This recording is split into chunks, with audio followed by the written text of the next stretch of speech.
Hey, it's Catherine Franke. It's May 15th. 39 years ago, this month, I graduated from law school, from Northeastern Law School in Boston.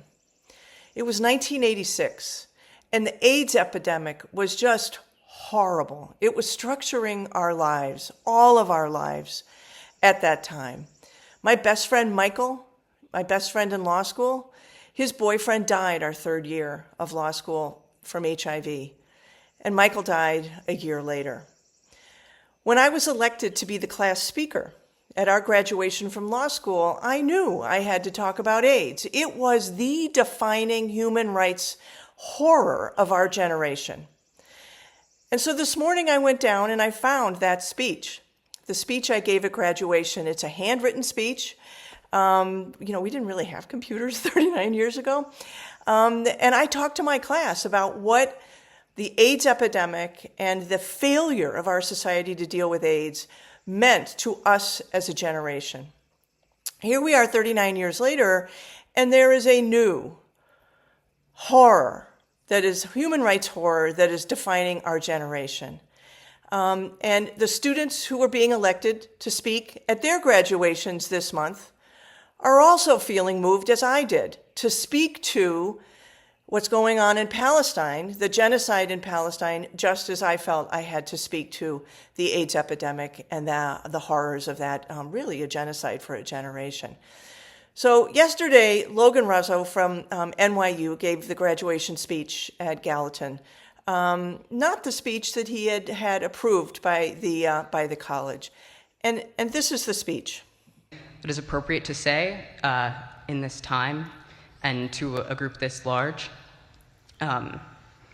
is a recognition of the atrocities currently happening in Palestine.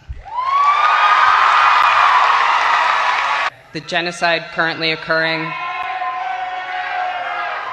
is supported politically and militarily by the United States, is paid for by our tax dollars, and has been live streamed to our phones for the past 18 months.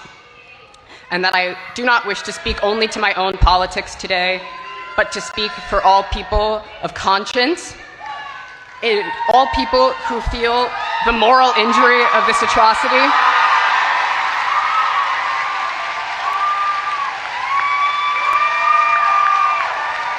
And I want to say that I condemn this genocide and complicity in this genocide. You can see Logan's bravery. He was really pretty nervous, as was I. But I wasn't giving an unapproved speech. Things have changed considerably in universities for students who want to speak to the truth of their generation at graduation. Logan's diploma is being withheld by NYU because he didn't give the approved speech. That speech is being accused of being full of Jew hatred, a term that obviously doesn't apply to this speech. He's talking about the killings of Palestinians. He's not saying anything about Jews.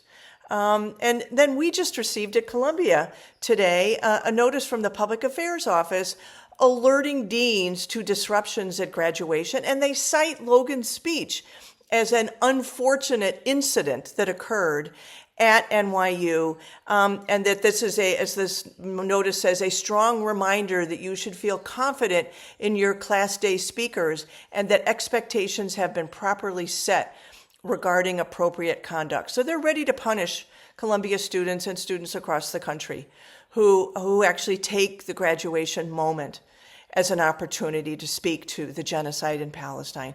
We need to stand behind those students, just as everyone stood behind me and my classmates who stood up against the HIV epidemic and for our friends and family who were getting sick and dying.